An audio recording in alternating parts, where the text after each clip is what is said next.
5ই ফেব্রুয়ারি আমার জন্মদিন উপলক্ষে রাতের বেলায় আমার বরমশাই আমার সমস্ত প্রিয় খাবারগুলো এনে হাজির করেছে। চিকেন এগ মোগলাই ছিল এবং সাথে ছিল আমি যত রকমের মিষ্টি খেতে ভালোবাসি সমস্ত প্রিয় মিষ্টিগুলো।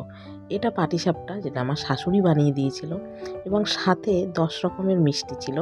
বিভিন্ন এই ভিডিওতে সব একটা একটা করে দেখানো হলো।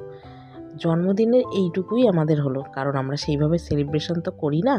সামান্য একটুখানি আনন্দ তোমাদের সবার সাথে ভাগ করে নিলাম, কারণ আমরা সেইভাবে কোনো কিছু আনন্দ উৎসব কিছুই আমাদের করা হয় না। খেটে খাওয়া গরিব মানুষ আমরা। কিন্তু রাতের বেলায় আমার বর আমার জন্য এই সমস্ত খাবারগুলো কিনে আনে।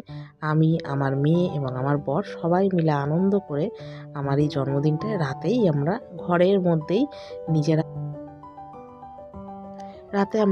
খুব আনন্দ করলাম। তাই তোমাদের সাথে এই ভিডিওটা একটু শেয়ার করলাম।